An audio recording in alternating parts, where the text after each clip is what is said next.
Ma femme a disparu pendant 3 ans. Quand j'ai perdu mon emploi, ses parents nous ont mis à la porte, mon fils et moi, en affirmant que la maison était la sienne. Cette nuit-là, son frère s'est arrêté dans une voiture de luxe et a dit « Monte. Tu dois connaître la vérité sur elle. » Il y a 3 ans, ma femme a disparu sans laisser de traces. Et j'ai passé chaque jour depuis à essayer de garder notre fils stable pendant que ses parents me disaient « Nous sommes toujours une famille. » Je les ai crus jusqu'au jour où j'ai perdu mon emploi. C'est à ce moment-là qu'ils m'ont regardé comme si j'étais devenu un problème à éliminer. Des déménageurs sont apparus, des boîtes ont atterri dans l'allée, et Pamela a prononcé cela comme une sentence finale, « Tu étais de la famille quand Lassie était là. » À la tombée de la nuit, mon garçon de 12 ans et moi grelottions dans un terminal de bus de Détroit sans nulle part où aller. Puis, une voiture de luxe noire s'est arrêtée à l'extérieur et le petit frère silencieux de ma femme a baissé la vitre et a dit 5 mots qui ont tout changé. Avant de vous dire ce qu'il a dit, dites-moi ceci. Quelle heure est-il là où vous écoutez et où êtes-vous dans le monde en ce moment? Laissez votre réponse dans les commentaires. Maintenant, laissez-moi vous raconter comment la pire journée de ma vie a commencé. Je suis Darly, 42 ans, de Détroit, né et élevé ici. Pendant 18 ans, j'ai travaillé dans une usine de pièces automobiles en dehors de la ville. Ce n'était pas prestigieux, mais cela payait les factures, faisait tourner le chauffage, et me donnait quelque chose de stable à quoi m'accrocher. Cela importait après que ma femme, Lassie, a disparu il y a 3 ans. Elle est partie et n'est jamais revenue. Aucun mot, aucun avertissement, juste un silence qui s'est installé dans les coins de notre vie. Depuis lors, mon monde a été mon fils, Kai. Il a 12 ans maintenant, tout en longues jambes et en énergie agitée avec les yeux de sa mère. Après la disparition de Lassie, ses parents, Pamela et Scott, ont insisté pour que Kai et moi emménagions dans leur maison. Ils ont présenté cela comme de l'aide. La famille reste unie, a dit Pamela. Vous ne devriez pas être seul. Scott a hoché la tête derrière elle, silencieux comme d'habitude. Je voulais y croire. J'étais épuisé et effrayé, et leur maison semblait solide. Le dîner à la même heure chaque soir. Un réfrigérateur qui restait plein, un toit qui ne fuyait pas. Je me disais que nous étions toujours une famille, juste meurtrie. En y repensant, je peux voir à quel point tout était soigneusement organisé. Pamela gardait les reçus d'épicerie. Elle aimait le thermostat réglé à sa façon. Elle posait des questions sur mes horaires de travail de la même manière qu'un banquier s'informe d'un paiement. J'ai ignoré cela en pensant que c'était un mélange de chagrin et de contrôle. Puis vint le jour où mon emploi a disparu. Vers la fin de mon service, mon superviseur m'a appelé dans le bureau. Marc ne voulait pas croiser mon regard. La représentante des ressources humaines était assise à côté de lui avec un dossier et un sourire poli qui n'atteignait pas ses joues. Ils ont utilisé des termes doux, réduction d'effectifs, restructuration. Poste éliminé. 18 ans terminés en 10 minutes. J'ai conduit jusqu'à la maison à travers des rues grises et des arbres nus, en répétant mes mots. Perdre son travail est temporaire, me suis-je dit. Je peux arranger ça. Les familles survivent à pire. Quand je suis entré dans la maison de Pamela, elle était déjà à la table à manger, un bloc-notes jaune devant elle, ne mangeant pas, ne regardant pas la télévision, attendant. Comment s'est passé le travail, a-t-elle demandé, mais son regard s'est posé sur mes mains comme si elle mesurait ce que je pouvais encore fournir. J'ai été licencié, ai-je dit. La chaise de Scott a grincé dans l'autre pièce. Il n'est pas entré. Pamela n'a pas halté. Elle n'a pas dit qu'elle était désolée. Elle a tapoté son stylo une fois et a demandé, calme comme une employée de bureau, alors, que prévois-tu de faire maintenant? La question a frappé plus fort que la colère ne l'aurait fait. J'ai forcé ma voix à rester égale. Je vais commencer à postuler ce soir. Je vais trouver quelque chose. Elle a hoché la tête une fois, lentement. Au dîner, Kai a essayé de me parler de l'école. Un projet de science. Un professeur qu'il aimait. Le genre de conversation ordinaire qui avait l'habitude de me sauver. Pamela l'a coupé au milieu de sa phrase. Kai, chérie, ne t'inquiète pas des affaires d'adultes. Les adultes s'en occuperont. Kai est devenu silencieux et m'a regardé, cherchant dans mon visage. J'ai détesté le fait qu'il ait appris à analyser les pièces de la même façon que les hommes adultes le font. Scott a à peine parlé. Pamela a posé des questions sur les indemnités de départ, le chômage, combien de temps nous pouvions tenir. Elle a dit nous, mais cela sonnait comme vous. Plus tard, après que Kai soit allé se coucher, je me suis assis sur le bord du matelas dans la chambre d'amis et j'ai écouté la maison respirer. Je me suis dit que je réfléchissais trop. Les gens deviennent tendus à propos de l'argent, c'est tout. Mais les yeux de Pamela revenaient sans cesse vers moi. Pas de la sympathie, pas de l'inquiétude, du calcul. Avant que je n'éteigne la lumière, un souvenir a refait surface. Lassie gardait autrefois une petite boîte en métal cachée avec des choses importantes et ennuyeuses. Elle en plaisantait, mais son sourire avait toujours été sérieux en dessous. Je n'avais pas pensé à cette boîte depuis longtemps. Je me suis endormi en me disant que demain, je recommencerai à zéro. Je me souviens du goût du café froid ce matin-là et de la façon dont la veste de Kai était encore drapée sur la chaise, comme s'il l'avait laissée tomber sans réfléchir. Dehors, le vent faisait cliqueter la rampe du porche. À l'intérieur, l'air semblait trop immobile, comme si la maison avait attendu toute la nuit pour ce coup à la porte. Le lendemain matin, quelqu'un a frappé à la porte d'entrée. Quand j'ai vu qui se tenait là en tenant un épais dossier de papier, j'ai compris que perdre mon emploi n'était que la première fissure. Le coup n'était pas frénétique. 2 petits coups polis, une pause, puis 2 autres. Cela ressemblait à un rendez-vous, et c'est ce qui m'a mis sur les nerfs. J'ai ouvert la porte en m'attendant à voir un voisin. Au lieu de cela, un homme en costume gris se tenait sur le porche avec un dossier coincé sous le bras. Son expression était exercée, le genre que vous voyez sur les gens qui annoncent de mauvaises nouvelles pour gagner leur vie. « Monsieur Darly » a-t-il demandé. « Oui. »« Alec. Je suis avocat. Puis-je entrer ?» Avant que je ne puisse demander pourquoi il était là, Pamela est apparue derrière moi. Je ne l'avais pas entendue. Elle a avancé dans le couloir comme si elle avait attendu son signal. « Entrez, Alec » a-t-elle dit, se tournant déjà vers la salle à manger. Nous allons parler à la table. Scott est resté dans le salon avec les nouvelles du matin qui murmuraient. Il n'a pas salué l'homme. Il n'a même pas jeté un coup d'œil dans ma direction. Alec a posé son dossier et a arrangé des papiers en pile soignés. On m'a demandé de clarifier la propriété et l'occupation, a-t-il dit. Cette résidence est titrée uniquement au nom de Lassie. J'ai cligné des yeux en le regardant. Cela ne peut pas être exact. Nous avons construit une vie ensemble. Il a glissé une copie vers moi. Le nom de Lassie trônait là, seul, propre et officiel. Pas de Darly, pas de conjoint, juste elle. Je n'avais jamais regardé de près. Quand elle a disparu, j'étais occupé à faire en sorte que Kai soit nourri, reposé, et tienne debout. La paperasse semblait être quelque chose que nous gérerions quand le monde s'arrêterait de tourner. Alec a repris la parole. Parce que Madame Lassie est portée disparue et n'est pas légalement déclarée décédée, la propriété peut être gérée par les plus proches parents sous certaines conditions. Pamela a observé mon visage comme si elle lisait un conteur. Nous n'essayons pas d'être méchants, a-t-elle dit doucement. Nous essayons d'être responsables. J'ai regardé Scott. Il a gardé les yeux baissés, silencieux d'une manière qui ressemblait à une permission. Responsable, ai-je dit. Vous nous avez demandé d'emménager. Vous avez dit que nous étions une famille. La voix de Pamela est restée égale. Tu étais de la famille quand Lassie était là. La phrase a atterri proprement, comme si elle l'avait gardée pour le bon jour. Alex s'est raclé la gorge. Votre récent changement d'emploi crée de l'incertitude. Madame Pamela conseille que vous preniez d'autres dispositions. Conseil, ai-je répété. Alors c'est un conseil. Pamela s'est penchée en arrière. Tu as perdu ton travail. Je ne peux pas prétendre que cela ne change pas les choses. Cette maison doit être protégée. Protégée de moi, ai-je demandé. La mâchoire de Scott s'est contractée une fois. Il ne parlait toujours pas. J'ai essayé de rester pratique.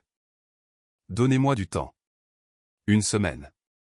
J'aurai des entretiens. Je vous montrerai un plan. Le sourire de Pamela s'est aminci. Le temps ne paie pas l'hypothèque. Des bruits de pas ont résonné dans le couloir. Kai est entré avec son sac à dos, les cheveux encore humides. Il s'est arrêté quand il a vu l'inconnu et les papiers étalés sur la table. « Papa, qu'est-ce qui se passe » a-t-il demandé. « Ce sont des affaires d'adultes » a dit Pamela rapidement, intervenant avant que je puisse répondre. Va chercher ton déjeuner. Kyle n'a pas bougé. Il m'a regardé, puis elle, puis Scott, comme s'il essayait de décider qui était digne de confiance. Grand-mère, a-t-il dit avec une petite voix prudente. Est-ce que nous restons encore ici ce soir? La pièce est devenue silencieuse. Même la télévision dans l'autre pièce semblait lointaine. Pamela ne m'a pas regardé quand elle a répondu. Elle a regardé directement mon fils. Cela dépend de ton père. Le visage de Kyle a changé comme une lumière qui faiblit. Il a hoché la tête une fois et s'est tourné vers le comptoir sans un mot de plus. Le clic du loquet de sa boîte à lunch m'a paru plus fort qu'il n'aurait dû. Après qu'il soit parti pour l'école, la porte d'entrée se fermant doucement, je me suis rassis. Alec et Pamela se sont penchés à nouveau vers les papiers, parlant d'une voix basse et organisée d'avis et de délais, comme si j'étais déjà parti. J'ai fixé le nom de la scie jusqu'à ce qu'il devienne flou. Cette réunion n'a pas eu lieu parce que j'avais perdu mon emploi. Elle a eu lieu parce que la perte de mon emploi leur a donné une excuse parfaite.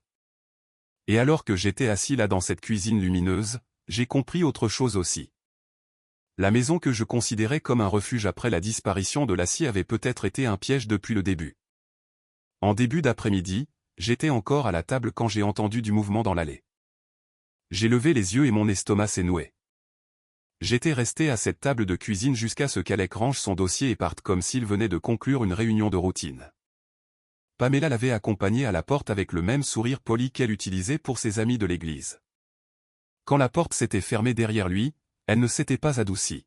« J'ai besoin que tu commences à prendre des dispositions, avait-elle dit. Pas plus tard, pas éventuellement. Maintenant. Je n'ai pas argumenté à ce moment-là. Non pas parce que j'étais d'accord, mais parce que Kyle allait bientôt rentrer, et je refusais de le laisser me voir m'effondrer. Je suis allé dans la chambre d'amis, j'ai fermé la porte, et j'ai commencé à composer des numéros. D'abord les gars avec qui j'avais travaillé, puis un vieux cousin, puis un ami du lycée à qui je n'avais pas parlé depuis une éternité. J'ai demandé pour un canapé, une chambre d'amis, n'importe quoi. Les gens n'étaient pas cruels. Ils étaient eux-mêmes débordés. L'un avait ses propres licenciements. Un autre avait ses petits-enfants qui vivaient avec lui. Un troisième a dit, « J'aimerais bien pouvoir, mon frère, mais je ne peux pas. » J'ai appelé une agence de travail temporaire. Ils m'ont dit de postuler en ligne. J'ai appelé un motel près de l'autoroute. Le tarif a serré ma poitrine. J'ai vérifié mon application bancaire et j'ai refait les calculs 2 fois comme si la réponse pouvait changer. Au moment où j'ai entendu le bus scolaire gronder au loin, je n'avais abouti à rien. Je me suis avancé dans le couloir pour accueillir Kyle, en pratiquant mon visage calme. C'est alors que j'ai remarqué l'allée. Des boîtes en carton étaient posées près de la porte du garage, empilées en rangées comme si quelqu'un emballait depuis des heures. Mon sac de sport, le vieux manteau d'hiver de Kyle, une lampe que je reconnaissais de la chambre que nous partagions avec la scie. Je suis sorti lentement, comme si mon corps ne croyait pas ce que mes yeux voyaient. 2 déménageurs portaient des meubles à l'extérieur, pas des inconnus qui essayaient de deviner.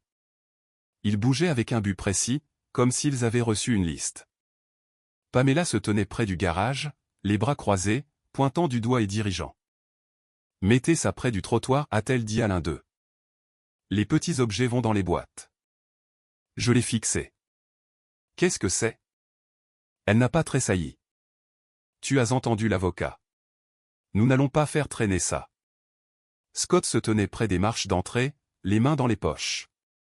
Il regardait les déménageurs comme s'ils peignaient une clôture.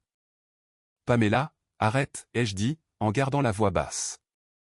Kyle rentre à la maison. Tu ne peux pas faire ça comme ça. » Elle a incliné la tête. Comme quoi? Comme la vérité. Le premier voisin a ralenti sa voiture en passant. Un rideau a bougé de l'autre côté de la rue. C'est le problème avec une allée de garage. C'est une annonce. Tout le monde voit. Tout le monde tire ses propres conclusions. Kyle a remonté l'allée piétonne quelques minutes plus tard, son sac à dos rebondissant contre ses épaules. Il s'est figé en voyant les boîtes. Ses yeux ont sauté des piles aux hommes portant notre canapé comme si de rien n'était. « Papa » a-t-il chuchoté. « Pourquoi nos affaires sont-elles dehors ?» J'ai fait un pas vers lui. « Et, mon grand, tout va bien. Laisse-moi parler à la voix de Pamela m'a transpercé, assez forte pour atteindre le trottoir. Ton père sait exactement ce qui se passe. Kai a sursauté. Ce n'était pas le volume de sa voix. C'était sa certitude. La façon dont elle a transformé cela en ma faute devant tout le monde, comme si j'avais choisi cette scène. J'ai senti la chaleur monter dans ma poitrine. Je voulais dire, c'est ton petit-fils. C'est l'enfant de ta fille. Tu ne lui fais pas ça. Mais Kai fixait le vide, essayant de ne pas pleurer. Alors, j'ai ravalé mes mots et j'ai posé ma main sur son épaule. Va à l'intérieur et prends ton dossier scolaire et tes médicaments, ai-je dit doucement. Juste les choses que tu peux porter. Il a hoché la tête une fois et s'est dépêché de passer devant Scott sans le regarder. Scott s'est finalement approché de moi. Pendant une seconde, j'ai pensé qu'il allait parler. Peut-être qu'il dirait, Pamela, ça suffit. Peut-être qu'il nous éloignerait de ce bord du gouffre. Au lieu de cela, il a dit, plat comme un bulletin météorologique, les serrures seront changées ce soir. Je l'ai regardé. Scott, s'il te plaît. Il n'a pas croisé mon regard. C'est mieux comme ça. Mieux pour qui, ai-je demandé. Il a haussé les épaules comme s'il ne comprenait pas la question. Ce haussement d'épaules m'a fait quelque chose. Il m'a dit que ce n'était pas de la colère. Ce n'était pas du chagrin. C'était une décision qui reposait dans leur esprit, attendant le bon moment pour devenir réelle. Les déménageurs ont continué. L'un d'eux a sorti un sac poubelle qui s'affaissait sous le poids des vêtements. Un autre a posé le gant de baseball de Kai sur une boîte comme si c'était un déchet d'un vide-grenier. Kai est ressorti, serrant son dossier contre sa poitrine. Il se tenait à côté de moi, assez près pour que je sente qu'il tremblait. « Où allons-nous » a-t-il demandé, la voix à peine audible. J'ai regardé la pile qui était autrefois notre vie et j'ai essayé de choisir l'honnêteté sans l'écraser. Nous allons trouver une solution, ai-je dit. Une étape à la fois. J'ai ouvert le coffre de ma vieille voiture et j'ai commencé à charger ce que je pouvais. Quelques sacs, une couverture, le sac à dos de Kai. Le reste est resté parce qu'il n'y avait pas de place. Et parce que Pamela pointait déjà vers les objets restants comme si elle voulait que l'allée soit vide avant le dîner.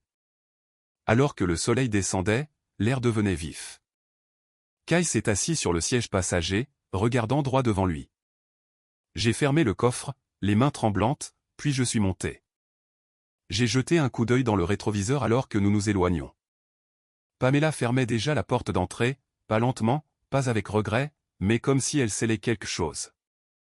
2 heures plus tard, mon fils et moi serions assis dans le froid du terminal de bus de Détroit, et je comprendrais à quel point un homme peut tomber bas en une seule journée. Le soleil était déjà bas quand j'ai tourné la voiture vers la route principale. Le ciel portait cette couleur gris terne que Détroit prend à la fin de l'automne, le genre qui vous dit que la nuit arrive tôt. J'ai conduit sans parler pendant plusieurs minutes, regardant simplement la route et pensant à l'endroit où va un homme quand il n'a soudainement plus d'endroit où aller. Kai était assis tranquillement à côté de moi, son sac à dos toujours sur ses genoux. Il ne s'est pas plaint. Il n'a pas posé le genre de questions que la plupart des enfants poseraient. De temps en temps, il regardait par la fenêtre les lampadaires qui défilaient. Après un moment, il a parlé doucement. « Allons-nous dans un hôtel ?» J'ai gardé les yeux sur la route. « Pas ce soir, mon grand. Juste quelque part au chaud pour un moment. » J'ai conduit vers le centre-ville parce que je savais que le terminal de bus restait ouvert tard. Ce n'était pas un endroit que quiconque choisirait pour passer du temps, mais il y avait des lumières, des toilettes, et un toit qui bloquait le vent. À ce moment-là, c'était suffisant. Environ 20 minutes plus tard, je me suis garé sur le parking à côté du terminal. Le bâtiment avait l'air fatigué, comme s'il était là depuis trop longtemps. Quelques bus tournaient au ralenti près de l'entrée, les moteurs grondant doucement. Nous sommes sortis de la voiture et le froid a frappé immédiatement. Kai a resserré sa veste pendant que nous marchions vers les portes en verre. À l'intérieur, l'air sentait le café, le vieux carrelage, et les manteaux humides. Des lumières fluorescentes bourdonnaient au-dessus de nos têtes. Des gens étaient éparpillés sur des chaises en métal, des voyageurs attendant des bus vers des endroits qui semblaient probablement très loin de n'importe quel problème qui les avait amenés ici. Kai et moi avons trouvé 2 sièges vides le long du mur. Pendant quelques minutes, nous n'avons pas parlé. J'ai posé mes coudes sur mes genoux et j'ai regardé mon téléphone. Aucun appel manqué, aucun nouveau message. J'ai vérifié de nouveau quelques minutes plus tard, comme si l'écran allait soudainement changer. Il n'a pas changé. Kai a regardé vers le panneau des horaires de bus. Est-ce que nous allons quelque part ce soir? Nous faisons juste une pause, lui ai-je dit. Longue journée. Il a hoché la tête lentement, acceptant la réponse sans insister davantage. Les enfants peuvent lire la lourdeur d'une pièce mieux que la plupart des adultes. Un distributeur automatique se trouvait près du coin opposé du terminal. J'ai mis la main dans ma poche et j'ai compté l'argent qu'il me restait. Quelques billets froissés. Pas beaucoup. Pourtant, c'était suffisant pour une petite chose. Je me suis approché et j'ai commandé la boisson chaude la moins chère qu'ils avaient. La femme derrière le comptoir m'a tendu un gobelet en papier avec de la vapeur s'échappant du couvercle. Quand je suis revenu, Kai a levé les yeux. Qu'est-ce que c'est? Du chocolat chaud, ai-je dit, en le lui tendant. Fais attention, c'est chaud. Il a enveloppé les deux mains autour du gobelet immédiatement comme s'il tenait un petit radiateur.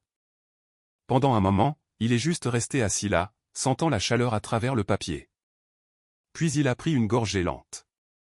C'est bon, a-t-il dit doucement. Le regarder tenir ce gobelet a fait quelque chose d'étrange à l'intérieur de ma poitrine. Toute la journée avait été une longue chute. Emploi perdu, maison perdue, dignité jetée sur une allée pour que des inconnus la regardent. Mais à ce moment-là, le voir réchauffer ses mains autour de cette boisson m'a rappelé que mon travail n'était pas terminé. Pas même proche. De l'autre côté du terminal, un chauffeur de bus a annoncé un départ dans les haut-parleurs. Le son a résonné à travers le bâtiment. Les gens ont rassemblé leurs sacs et ont marché vers les portes. Je suis resté là où j'étais. Mon esprit a rejoué la journée, morceau par morceau. Perdre l'emploi avait déclenché la chose, bien sûr. Mais la réaction de Pamela, l'avocat qui attendait, les déménageurs arrivant si vite. Cela n'avait pas été de la panique. Cela avait été de la préparation. Les pensées se sont installées profondément dans mon esprit. La perte de mon emploi n'avait pas provoqué leur décision. Cela leur avait seulement donné la raison dont ils avaient besoin. Kai a terminé la fin de son chocolat et a posé le gobelet vide à côté de lui. La chaleur avait dû aider, car après un certain temps, sa tête s'est appuyée doucement contre mon épaule. « Tu es fatigué ?» ai-je demandé doucement. « Oui. »« Tu peux te reposer. » En quelques minutes, sa respiration a ralenti. La longue journée l'avait finalement rattrapé. Je suis resté assis là sans bouger pour ne pas le réveiller. L'horloge du terminal s'est rapprochée de minuit pendant que les bus allaient et venaient. Des gens arrivaient, des gens partaient, et personne ne prêtait beaucoup d'attention à l'homme assis contre le mur avec son fils endormi. Pour la première fois depuis la disparition de la scie 3 ans plus tôt, le monde me semblait complètement vide. Mais une pensée continuait de tourner dans mon esprit. Quelque chose aujourd'hui n'avait pas de sens. Et juste au moment où la nuit semblait ne pas pouvoir être plus sombre, des phares ont glissé à travers les fenêtres du terminal. Une berline de luxe noire a roulé lentement jusqu'à s'arrêter à l'extérieur de l'entrée. Les lumières de l'extérieur ont glissé à travers les fenêtres du terminal, longues et propres, le genre que l'on ne voit que sur une voiture plus récente. Je n'ai pas bougé au début. J'ai juste regardé le reflet dériver sur le sol carrelé comme s'il appartenait à la vie de quelqu'un d'autre. Quelques personnes près de l'entrée ont levé les yeux, curieuses. Kai est resté endormi contre mon épaule, son visage détendu avec cette confiance fatiguée que portent les enfants quand ils croient que leurs parents peuvent tout réparer. Je l'ai redressé doucement pour pouvoir me lever. Mes genoux ont protesté. Quand vous avez tenu le coup toute la journée, votre corps choisit toujours le pire moment pour se rappeler qu'il est humain. À travers les portes en verre, j'ai vu la voiture clairement maintenant. Noire, polie, silencieuse, le genre de berline qui ne venait pas dans cet endroit à moins que quelque chose n'ait mal tourné ou que quelqu'un ait voulu passer inaperçu. La vitre du conducteur est descendue et pendant une seconde, j'ai cru que mon esprit me jouait des tours. Adnan, le jeune frère de Lassie. Je le connaissais depuis qu'il sortait à peine du lycée. Il était celui qui restait en retrait lors des réunions de famille. Celui qui écoutait plus qu'il ne parlait. Celui qui regardait sa mère diriger une pièce comme si c'était son tribunal personnel. Plus tôt dans la journée, il avait été là sur cette allée, debout près de la porte pendant que Pamela dirigeait les déménageurs comme si elle concluait un accord commercial.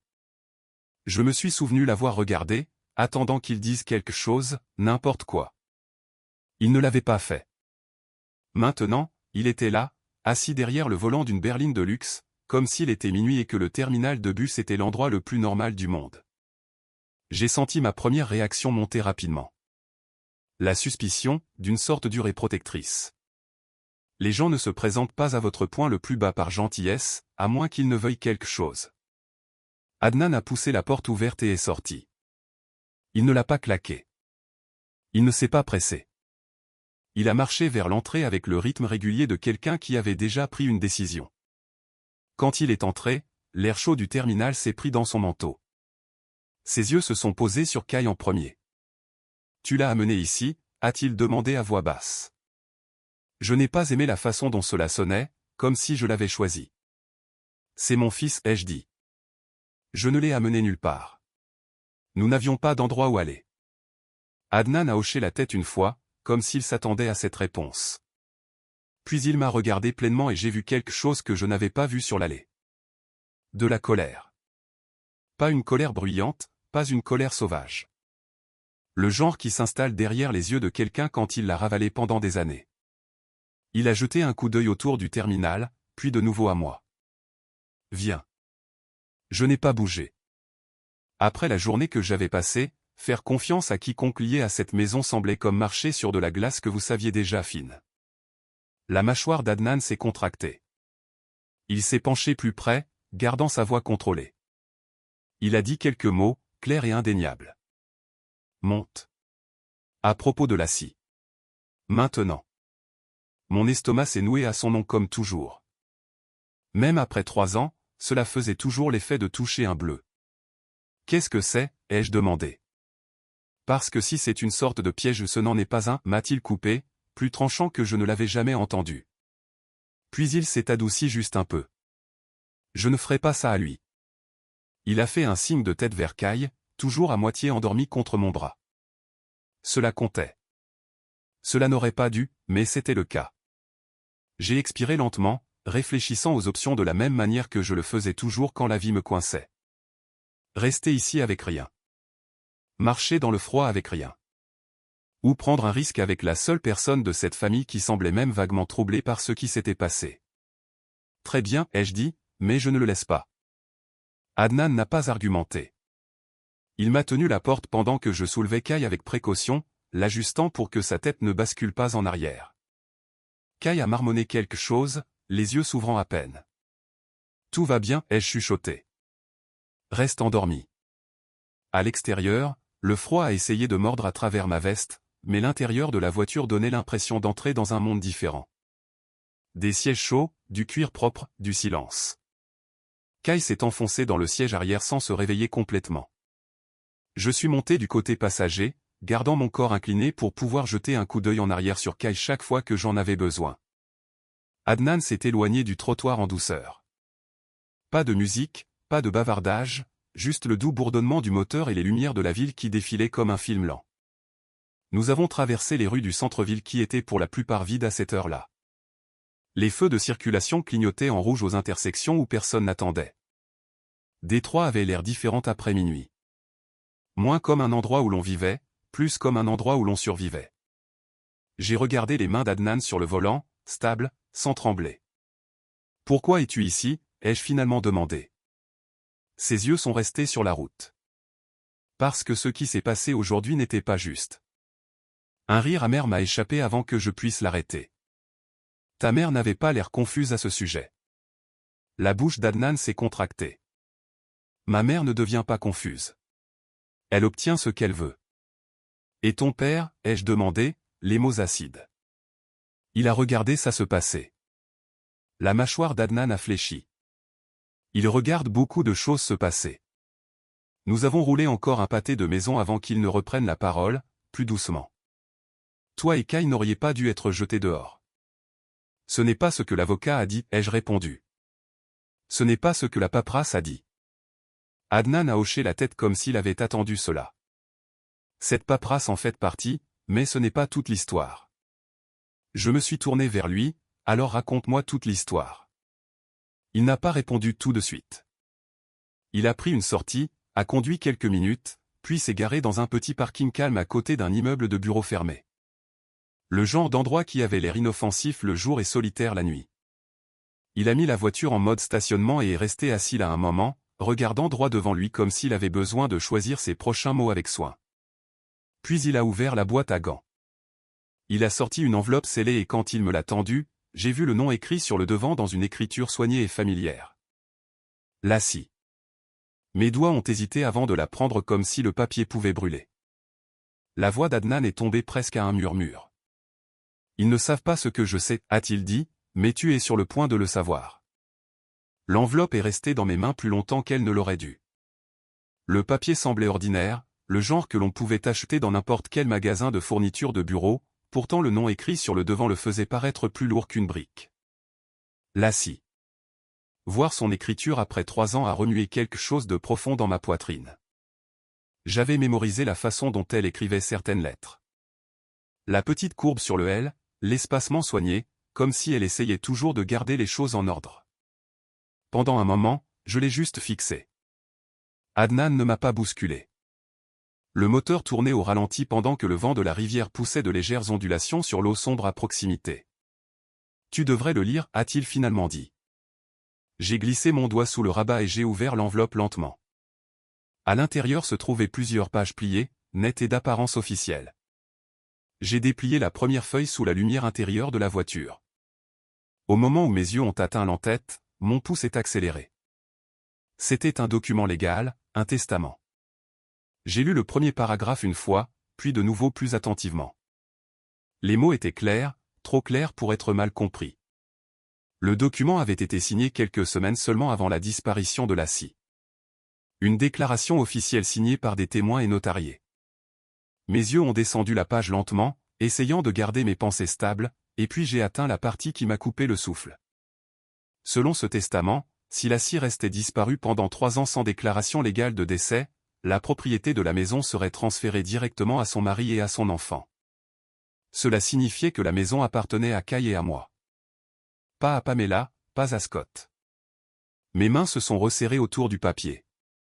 Cela ne peut pas être exact, ai-je murmuré. Mais la signature en bas me disait le contraire. Le nom de Lassie trônait là, dans la même écriture soignée dont je me souvenais. J'ai levé la tête et j'ai regardé Adnan. Pourquoi personne ne m'a parlé de cela? Il s'est adossé au siège du conducteur, les yeux fixés sur le pare-brise comme si le parking sombre contenait des réponses quelque part là-bas. Parce que personne ne s'attendait à ce que la marque des 3 ans compte, a-t-il dit doucement. Cela n'explique pas pourquoi ta mère avait un avocat prêt à la minute où j'ai perdu mon travail. Adnan n'a pas répondu immédiatement. Le silence à l'intérieur de la voiture s'est étiré plus longtemps que ce qui était confortable. Finalement, il a soupiré. J'ai trouvé ce testament il y a environ 4 mois, a-t-il admis. Les mots ont frappé fort. Tu l'as trouvé et tu n'as rien dit. Je pensais que cela réglerait les choses, a-t-il dit. Je me suis dit que le moment venu, mes parents l'honoreraient. Ma sœur l'a écrit. Il l'aimait. J'ai secoué la tête lentement. Après ce qui s'est passé aujourd'hui, tu penses toujours que l'amour a quelque chose à voir avec ça. Sa mâchoire s'est contractée. Non, a-t-il dit. Plus maintenant. Il s'est frotté les mains brièvement avant de continuer. Quand la date des 3 ans s'est rapprochée, j'ai mentionné le testament à ma mère, juste en passant. Je pensais qu'elle voudrait savoir. Et Adnan a lâché un rire sans joie. Elle a dit, la paperasse ne signifie pas grand-chose si personne ne sait qu'elle existe. Cette phrase pesait lourd dans l'air. J'ai de nouveau baissé les yeux vers le document. Les lignes qui m'avaient semblé compliquées un instant plus tôt paraissaient maintenant douloureusement simples. Si le testament était valide, Pamela n'avait aucun droit de nous forcer à partir. Pas légalement. Le souvenir de l'avocat à la table à manger s'est rejoué dans ma tête, sa voix calme, la pile de papiers qu'il avait présenté, comme si la situation était déjà réglée. Quelque chose à propos de ces documents avait semblé précipité, opportun. Maintenant les pièces commençaient à se mettre en place. Elle avait besoin que nous soyons partis avant que cela ne fasse surface, ai-je dit lentement. Adnan a hoché la tête une fois. C'est ce que je pense. Je me suis adossé au siège et j'ai regardé à travers ce pare-brise. Les lumières du parking se reflétaient faiblement sur la rivière au-delà de la barrière de sécurité. Tant de choses de cette journée paraissaient soudainement différentes. L'expulsion rapide, l'avocat apparaissant au moment même où mon travail disparaissait. L'urgence. Pamela n'avait pas seulement voulu que nous partions. Elle avait eu besoin que nous partions avant que quiconque ne remette en question la propriété de cette maison. J'ai plié le testament soigneusement et je l'ai glissé de nouveau dans l'enveloppe. Cela change tout, ai-je dit doucement. Adnan n'a pas exprimé son désaccord, mais son expression est restée sérieuse comme si le testament n'était que le début de quelque chose de plus grand. Il y a plus, a-t-il dit. Il s'est légèrement tordu dans son siège et a tendu la main derrière lui vers l'arrière de la voiture. Pendant un moment, j'ai cru qu'il attrapait un autre dossier. Au lieu de cela, il a ramené vers l'avant une petite tablette. Il l'a tournée vers moi, mais n'a pas encore appuyé sur lecture. Il y a autre chose que tu devrais voir, a-t-il dit prudemment. Quelque chose à propos de la nuit où Lassie a disparu. Adnan a tenu son téléphone entre nous, son pouce planant comme s'il pouvait encore choisir le silence. Cela date de cette nuit-là, a-t-il dit. Je l'ai sauvegardé avant que ma mère ne puisse nettoyer quoi que ce soit. Il a appuyé sur lecture.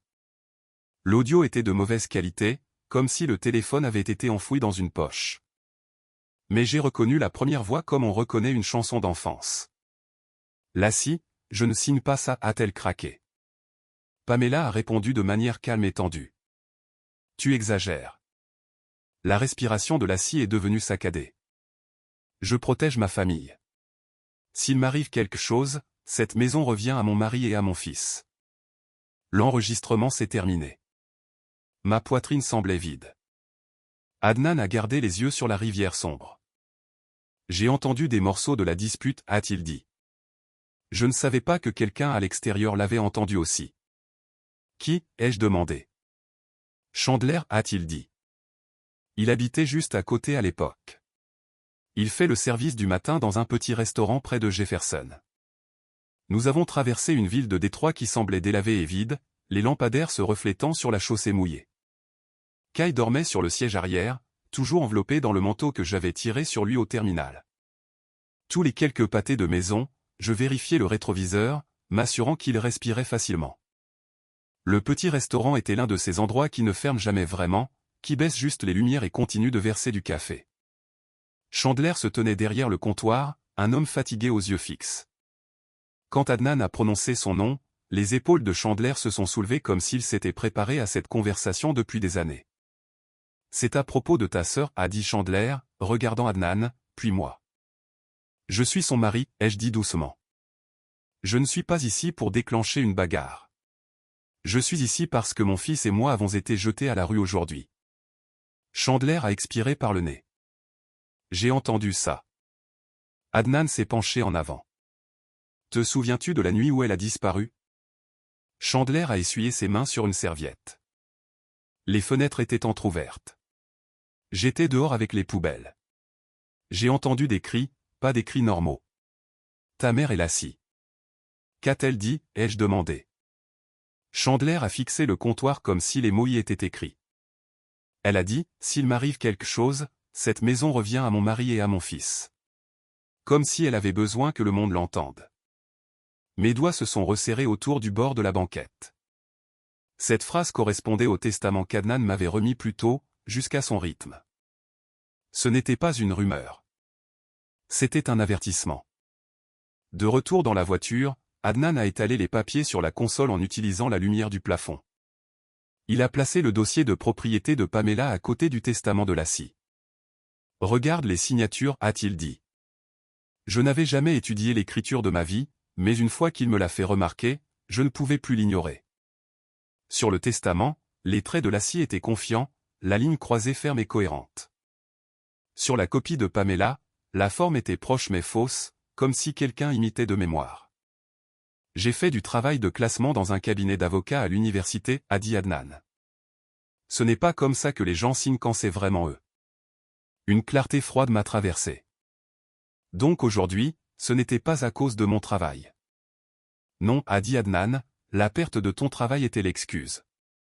Ils avaient besoin que tu aies peur et que tu sois déséquilibré.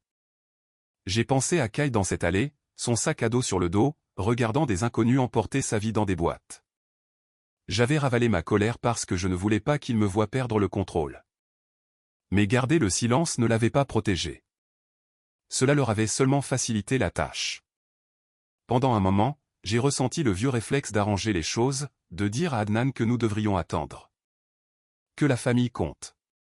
Puis j'ai imaginé le visage de Pamela quand Kai a demandé si nous restions. Elle n'avait pas répondu comme une grand-mère. Elle avait répondu comme une propriétaire. Adnan regardait droit devant lui. Je n'aurais jamais imaginé remettre en question mes propres parents. Je n'aurais jamais imaginé avoir à le faire, ai-je dit. Mais nous ne pouvons pas laisser cela sans suite. Il a hoché la tête une fois. Alors nous le faisons de la bonne manière. Nous obtenons des preuves qui tiennent la route. J'ai regardé en arrière vers Kai, dormant à travers la tempête que les adultes avaient créée. Les mots de Lassie continuaient de tourner en boucle dans ma tête. Plus comme du chagrin, mais comme une instruction. Le matin est arrivé sans beaucoup de sommeil. Après la longue nuit dans la voiture et la conversation dans le petit restaurant, le ciel de Détroit est devenu gris pâle avant que l'un ou l'autre de nous ne le remarque. Kai s'est réveillé tranquillement sur le siège arrière pendant qu'Adnan nous conduisait à travers les rues de banlieue. J'ai dit à mon fils que nous avions quelque chose d'important à régler. Il a hoché la tête avec cette expression sérieuse que portent les enfants quand ils comprennent que la vie est devenue compliquée. Au moment où nous avons atteint la maison de Pamela et Scott, le quartier semblait paisible, presque indifférent à tout ce qui s'y était passé la veille. Adnan s'est garé le long du trottoir. « Prêt ?» a-t-il demandé. J'ai regardé Kai une fois à travers le rétroviseur. Finissons-en. Nous avons marché vers la porte d'entrée ensemble, cette même porte qui s'était fermée derrière nous la nuit précédente. Pamela l'a ouverte avant même que nous ayons frappé. Elle n'avait pas l'air surprise. En fait, elle avait l'air presque calme. « Eh bien, a-t-elle dit, en s'écartant lentement. Je me demandais combien de temps cela prendrait avant que vous ne reveniez. » Le ton de sa voix portait le même contrôle froid que j'avais entendu à la table à manger la veille.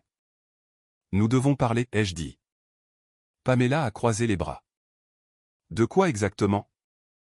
Adnan s'est avancé et a posé l'enveloppe sur la table. « Du testament de Lassie. » Pendant un moment, Pamela a simplement regardé les papiers. Puis elle a ri doucement. « Vous croyez vraiment à ces absurdités ?» Avant que je puisse répondre, le bruit d'une autre voiture se garant dans l'allée nous est parvenu à travers la fenêtre. Pamela a souri. Timing parfait.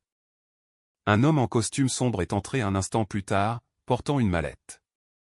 Un autre avocat. Il a posé plusieurs documents sur la table avec une confiance professionnelle. « Je représente Pamela et Scott » a-t-il dit. Et ces documents montrent que Lassie a transféré le contrôle de la propriété à ses parents avant de disparaître. Il a fait glisser les papiers vers nous.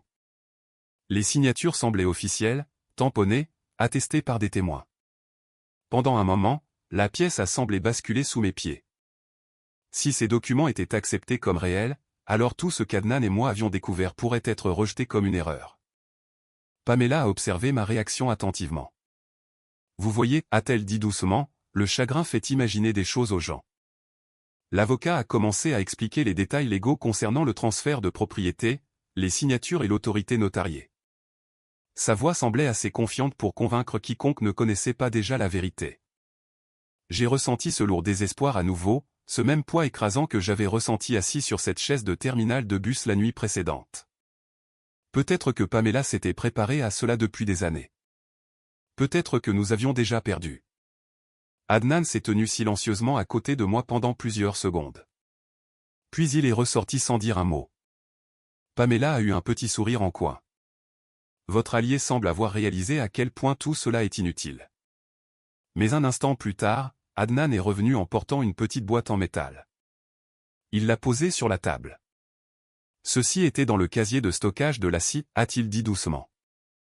La pièce est devenue silencieuse. Il a ouvert la boîte lentement. À l'intérieur se trouvaient plusieurs objets, de vieux reçus, une petite photographie et un enregistreur numérique. L'expression de Pamela a changé juste un peu. Adnan a appuyé sur le bouton de lecture. La voix de Lassie a rempli la pièce, claire, directe, vivante. « Tu n'arrêtes pas de faire pression sur moi pour la maison, disait-elle dans l'enregistrement. Mais s'il m'arrive quelque chose, cette maison revient à mon mari et à mon fils. pas à toi. L'avocat a cessé de parler. L'enregistrement a continué avec la voix de Pamela répondant sèchement, se disputant à propos d'argent et de contrôle. Chaque mot sonnait vrai, indéniable. Quand l'audio s'est terminé, la pièce semblait complètement différente. L'avocat a retiré ses lunettes et a regardé à nouveau les documents que Pamela avait fournis. Cet enregistrement, a-t-il dit lentement, soulève de sérieuses questions sur l'authenticité de ces signatures. L'expression calme de Pamela s'est fissurée pour la première fois. Cela ne prouve rien, a-t-elle craqué, mais sa voix ne portait plus la même certitude. L'avocat a regardé entre l'appareil d'enregistrement, le testament et les documents de Pamela. Je crois qu'un examen juridique plus approfondi sera nécessaire, a-t-il dit prudemment. La maison est devenue silencieuse pour la première fois depuis que le cauchemar avait commencé. Pamela n'avait pas de réponse immédiate. La vérité était finalement entrée dans la pièce. Ce soir-là, après la confrontation, la maison semblait étrangement calme. Les avocats avaient rangé leurs documents et étaient partis avec des expressions sérieuses, promettant que tout passerait désormais par les canaux juridiques appropriés. Pamela s'était retirée à l'étage sans un mot de plus. Scott est resté dans le salon pendant un long moment, fixant le sol avant de finalement sortir. Kai s'est assis à côté de moi sur les marches d'entrée. Il balançait lentement les pieds et a levé les yeux vers moi avec cette honnêteté simple que seuls les enfants portent. « Papa, a-t-il demandé, est-ce que nous rentrons à la maison maintenant ?» Pendant un moment, je n'ai pas répondu. La question semblait simple, mais la vérité derrière elle était compliquée. « Nous le ferons, ai-je dit doucement. Juste peut-être pas ici. » Les semaines qui ont suivi ont été longues et prudentes. Les avocats ont examiné les documents encore et encore. L'enregistrement de la voix de Lassie avait changé toute la situation. Ce qui avait commencé comme une dispute familiale est rapidement devenu une enquête légale. Des experts ont examiné les signatures sur les documents de propriété que Pamela avait présentés. Les différences sont devenues évidentes une fois que des professionnels les ont étudiées de près. Ce qui paraissait convaincant au premier coup d'œil a commencé à s'effondrer sous un examen minutieux. Scott a fini par admettre quelque chose lors de l'une des réunions. Il a dit que Pamela avait fait pression sur lui pendant des mois pour qu'il soutienne les documents. Au début, il croyait qu'il s'agissait simplement de protéger la propriété pendant que Lassie était portée disparue, mais au fil du temps, il a réalisé que Pamela voulait le contrôle permanent de la maison. Le testament que Lassie avait rédigé des années plus tôt a été confirmé comme authentique. Légalement, la maison nous appartenait à Kai et à moi. Mais au moment où tout a été réglé, j'avais compris quelque chose d'important. Une maison peut vous appartenir sur papier et tout de même ressembler au dernier endroit où vous voulez vivre. Trop de souvenirs habitaient désormais ces murs. Trop de disputes, trop de tensions, trop de moments où la famille s'était transformée en quelque chose de plus froid. Alors au lieu d'y retourner, Kai et moi avons pris une décision différente. Nous avons déménagé à l'autre bout de la ville dans un modeste appartement près d'un petit parquet d'une épicerie. Ce n'était pas grand. Il n'y avait pas le jardin dans lequel Kai jouait autrefois, mais c'était paisible. Parfois, la paix vaut plus que l'espace. Adnan est resté la seule personne de la famille de Lassie à faire partie de nos vies. La vérité avait brisé quelque chose à l'intérieur de sa propre maison. Sa relation avec ses parents ne s'est jamais complètement remise après que tout a éclaté. Un après-midi, nous étions assis ensemble devant le palais de justice après une autre réunion. Adnan avait l'air fatigué d'une manière que je reconnaissais. Je n'aurais jamais imaginé que les choses se termineraient ainsi, a-t-il dit doucement. Moi non plus, ai-je admis. Il a fixé le côté opposé de la rue pendant un long moment. Parfois, faire ce qui est juste coûte plus cher que ce à quoi vous vous attendez, a-t-il dit, surtout quand les personnes que vous aimez sont celles qui se trouvent de l'autre côté de l'affaire. J'ai hoché la tête parce que je comprenais exactement ce qu'il voulait dire. Pourtant, aucun de nous n'a regretté la vérité. Le silence aurait coûté encore plus cher. Quelques semaines plus tard, la vie a finalement commencé à ralentir. Le chaos des réunions juridiques s'est estompé en quelque chose de plus calme. Un après-midi, Kai et moi avons marché jusqu'à un petit café non loin de notre appartement. L'endroit sentait le pain frais et le café. La lumière du soleil filtrait à travers les fenêtres de devant sur des tables en bois qui étaient manifestement là depuis des années. Kai a commandé un chocolat chaud. Quand la serveuse a apporté la tasse, il l'a enveloppée de ses deux mains de la même manière qu'il l'avait fait cette nuit-là dans le terminal de bus. cette vue m'a tiré en arrière dans le temps l'espace d'un instant. Je me suis souvenu des chaises en métal froides, des lumières dures, de l'impression que toute ma vie s'était effondrée en une seule journée. Kai a pris une gorgée et a souri. « Papa, a-t-il dit. Tu te souviens de la gare routière ?» J'ai hoché la tête lentement. Il a soulevé légèrement la tasse et a fait un grand sourire. Celui-ci a meilleur goût. Et il avait raison. Je me suis adossé sur ma chaise et je l'ai regardé terminer sa boisson pendant que la circulation de l'après-midi se déplaçait doucement devant la fenêtre du café. Perdre mon emploi avait ressemblé au pire moment de ma vie. À l'époque, je croyais que tout ce qui était important m'avait été enlevé en une seule journée. Mais avec le recul, ce moment avait révélé quelque chose de caché depuis des années.